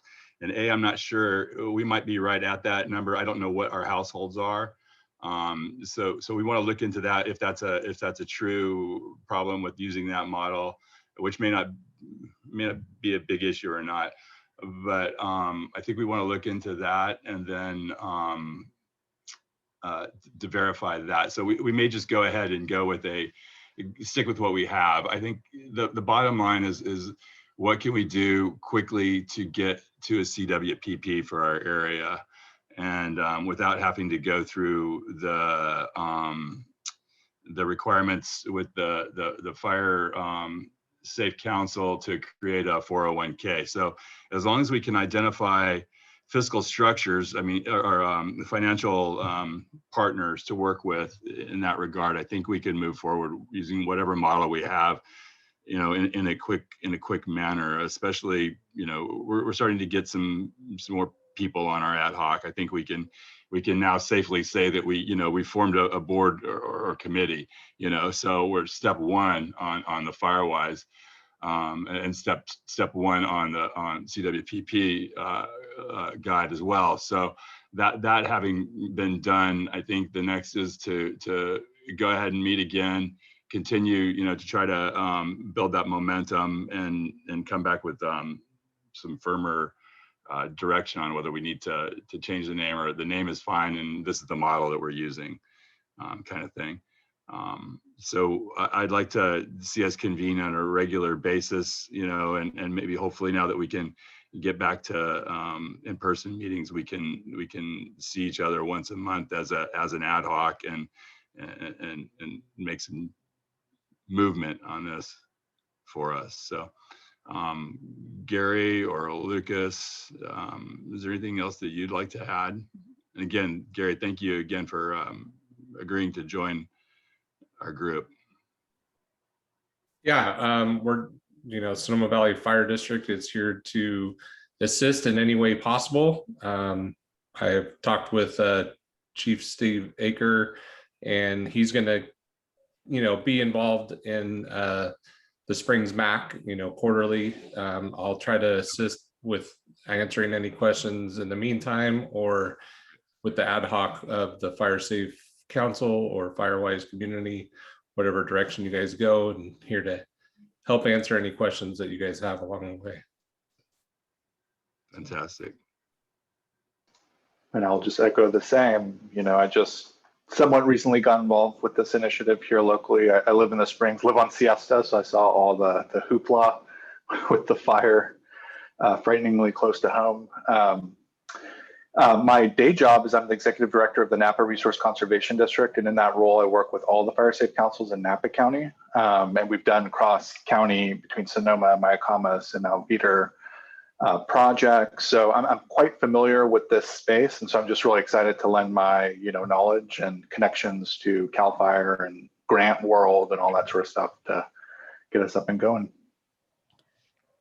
Roberta McIntyre is going to be retiring from the county, from the Fire Safe Council, and has, I think I've got her agreed to help us with getting our CWPP going. So whatever we can do to form whatever we need to do that before she retires would be great. So oh my goodness. she'll be back from vacation, and hopefully we can meet with her again and get some real traction here soon. Ray, you've done an amazing job recruiting talent. Congratulations. Well, if there's anyone else out there in the listening audience that would like to get involved in this, please send me an email at ray@tbearch.com, and we'd love your help. Thank you. Wow. What an amazing, those two ad hocs, the Map Your Neighborhood and the Firewise or Fire Safe, you guys have done tremendous work. Thank you so much. So much. And thank you to Lucas and Gary for being a part of this. We really appreciate it. Avram, did you have a question? Yeah, I have a question for Gary, and it may relate to being Firewise. AB 38 was passed in California, the fire hardening new regulations. I know Sonoma County has its own regulations, and in terms of the implementation of AB 38, homeowners are going to be responsible for fire hardening their residences. Do you know how that's going to be implemented here, and who is going to follow through on that, and how it'll be implemented? I think it's still too early to say how it's going to be implemented.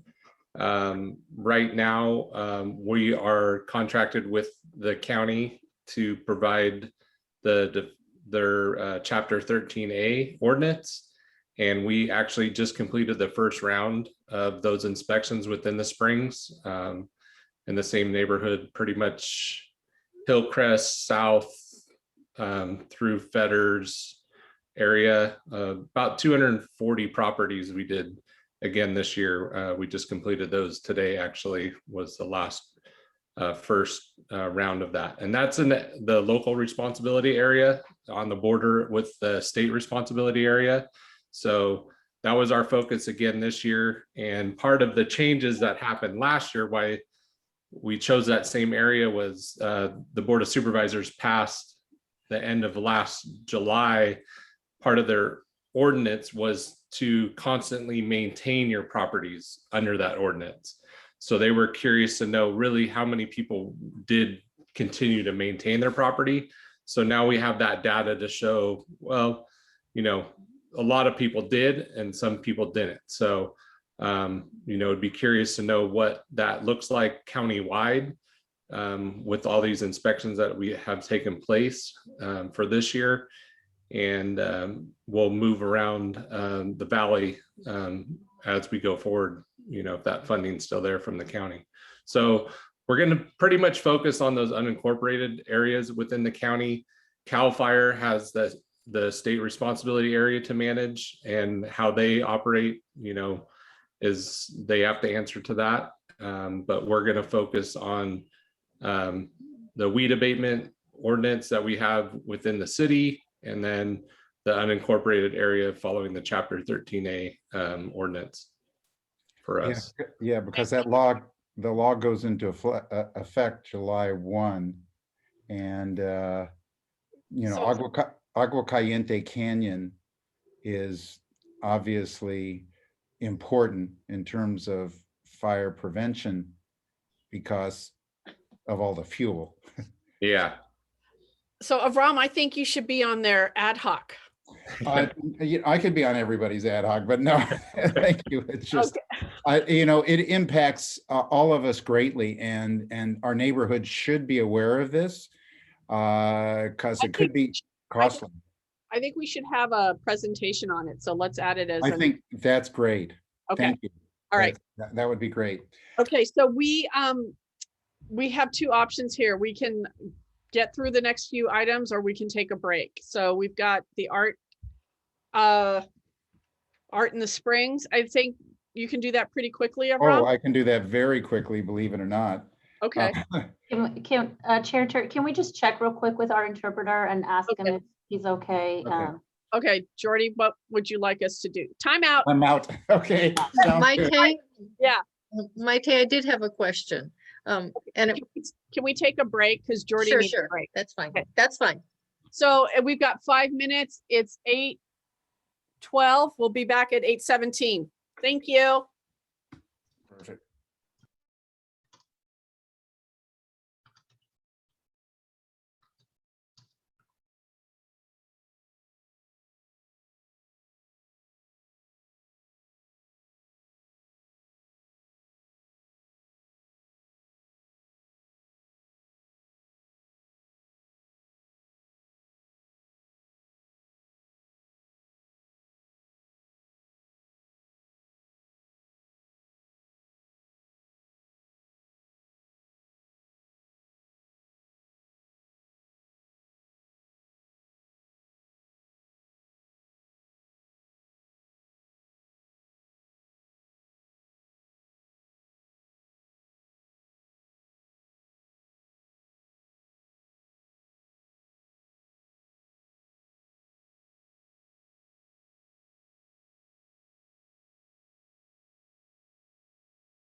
Whenever you're ready, Chair Iturri.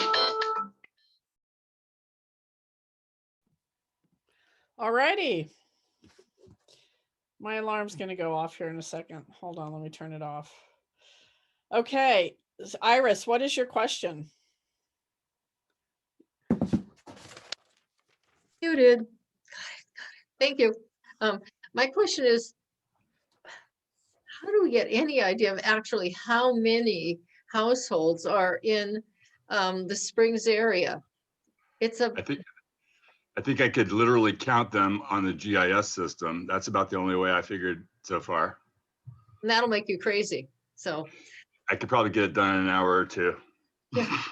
Okay. Yeah, or the planning department, Ray. I've reached out to the GIS department on several occasions to get something I thought was so simple, and it's been, yeah. Planning department might have access to it. You're right. It seems like if we tell you, we'll have to kill you kind of thing. Yeah, Okay. 'cause I've asked questions too. I might be able to get that information for you. Okay, great. Oh, Okay. there we go. Alrighty, thank you. I bet you have access to GIS. Yeah, that would help. Yep. You got the right people in the room, Ray. Okay.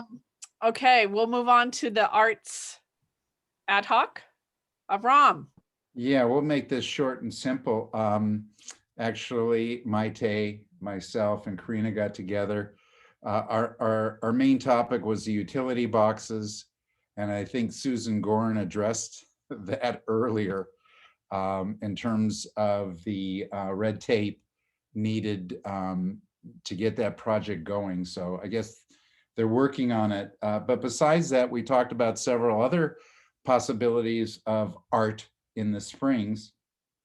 And some of the suggestions were not just the utility boxes, but you have those crosswalk signs. I don't know, they're kind of rectangular and they're got little metal sides, and perhaps doing some art projects on those.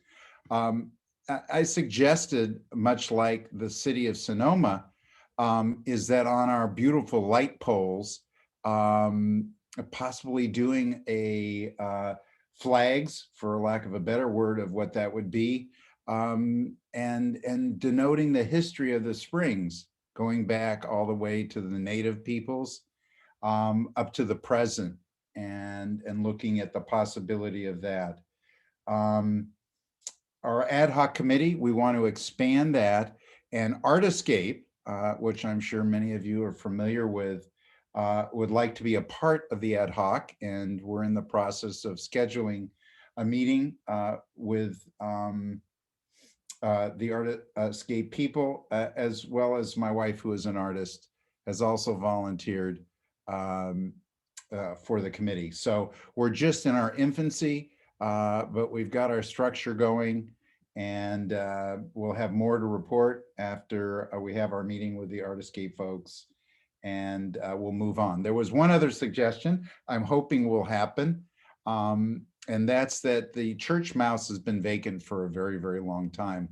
And now that Mr. Mattson has bought that building, we're hoping, and there's probably liability issues, etc., but maybe we could highlight artists in the Springs and maybe have a little artist show, a showcase. So we're looking at a number of things of bringing art to the Springs. That's it. Thank you, Avram. Do you have anything to add, Maite? No, that was great. Perfect. Thank you so much. Yeah, I'm excited about this ad hoc. I've been on a lot of the emergency stuff, so I'm glad that I get to be a part of adding some beauty to the. Yeah, this is fun stuff. Yeah. So this is great. Thank you. Are there any questions or comments from the public on anything you've heard from our ad hoc groups? I'm so excited about the work you all are doing. It's truly amazing how much these ad hocs have taken off. So thank you. Are there any comments?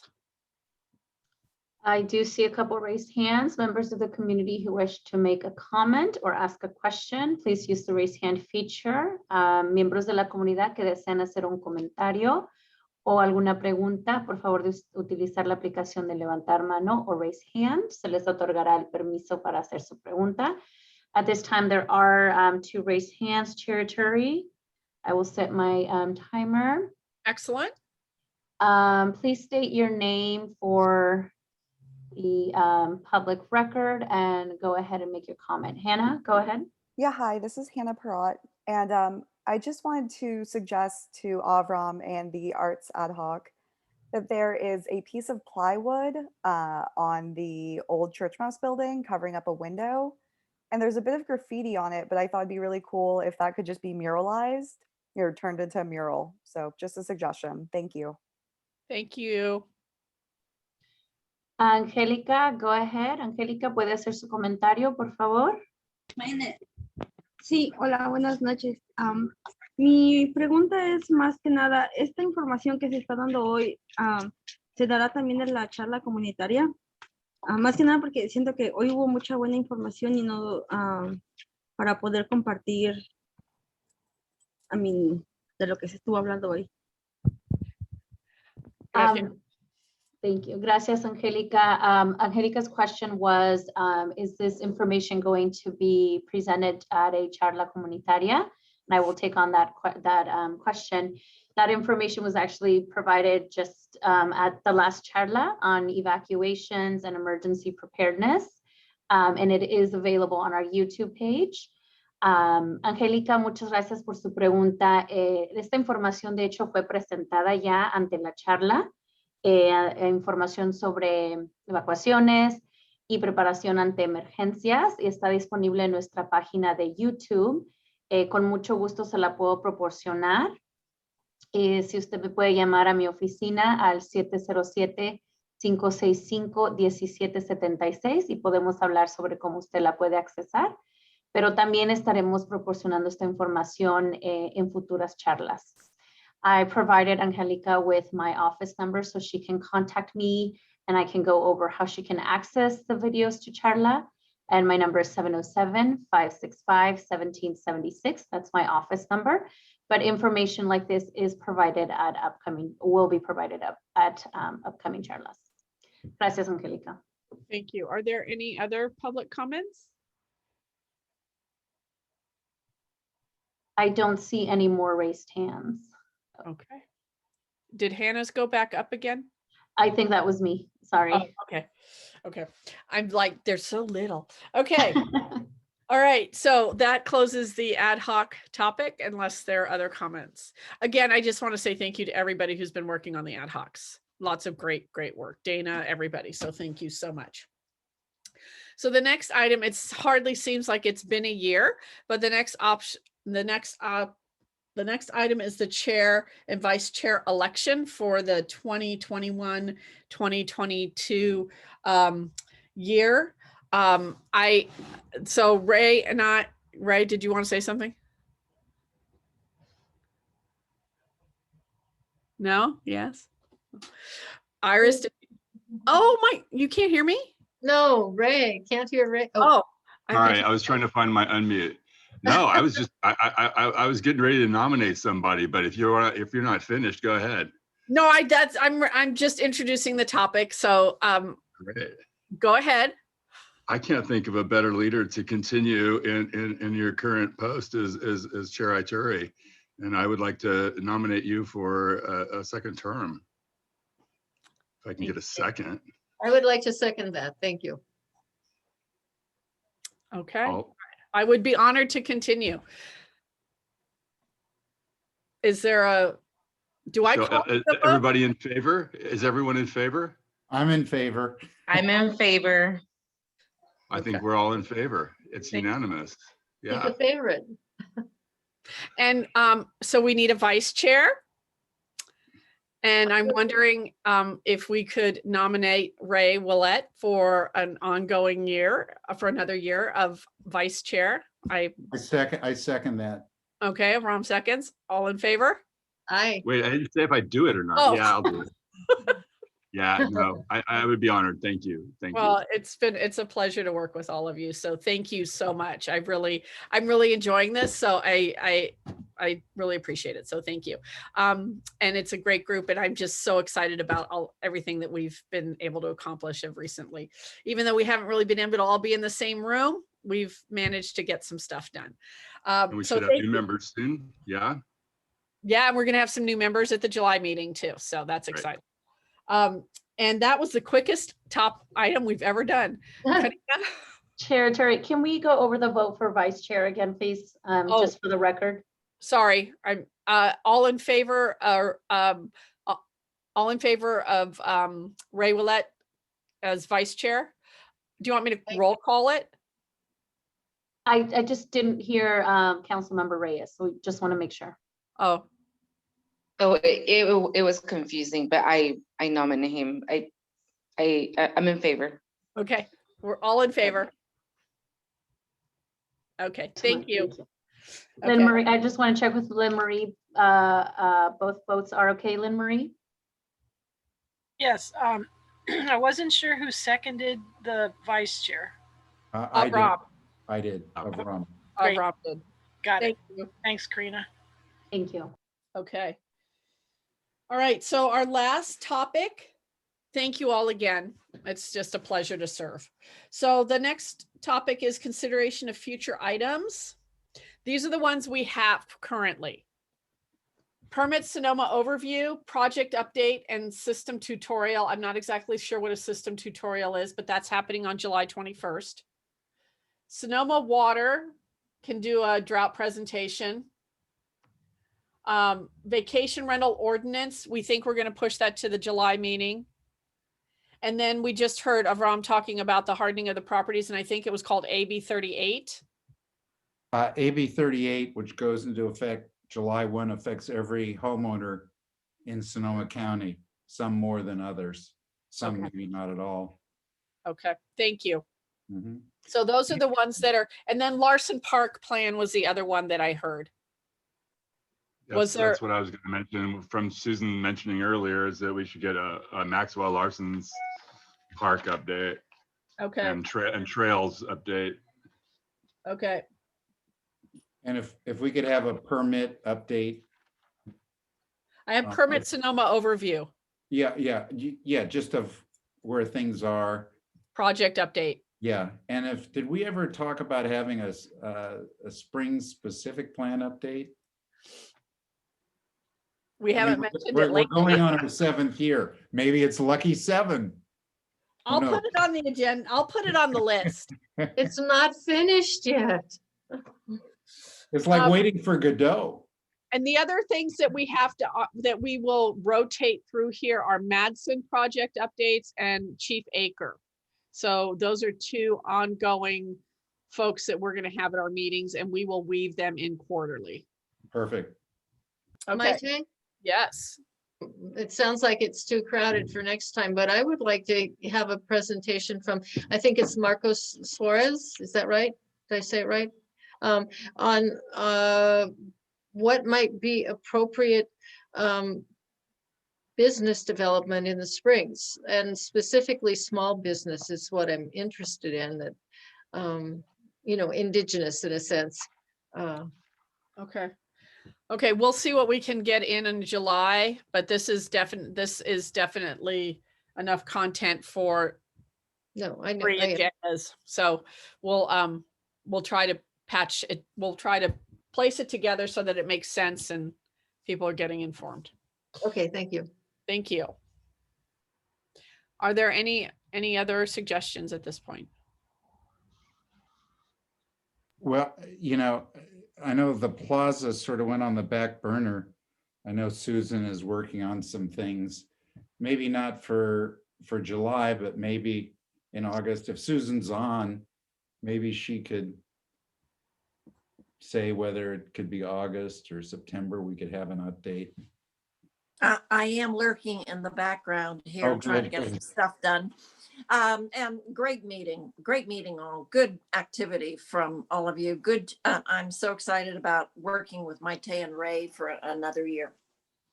And when we get some clarity on the community plaza, how that might move forward, it's still murky and a lot of questions. When we get some more clarity, then I will absolutely work with the MAC and put that on the agenda. Thank you, Susan. But Avram, I like your idea of reaching out to Ken to see if we can use some of the closed storefronts and the windows to feature local artists.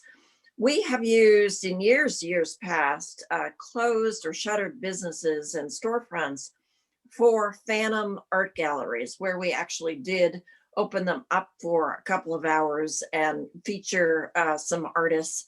And it's something that we might explore with Mr. Mattson. Yeah, and art escape people, I mean, we could work with a number of people because they're well connected with the art community and really, you know, get some art here. Thank Okay. you. Thank Yes. you all. Thank you, Susan. Okay, so we'll move to, again, we want to thank KSVY, Supervisor Gorin, Lynn Marie for always taking notes, Jordy for hanging in with us. And then always to Karina for all of her support and help in crafting the agendas and making sure that we have people here to give us great information and engage in dialogue. So thank you all so much. And thank you to our ad hoc members. Again, appreciate your support. Is there a motion to adjourn? And I just want to mention that we did it in 2 hours. Yay. I move to adjourn this meeting. Iris Second. moved to adjourn. And second? Second. Iris and then Ray. Okay, all in favor? Aye. Aye. Okay, everybody have a beautiful night. Thank you all so much. Thank you. Bye. You.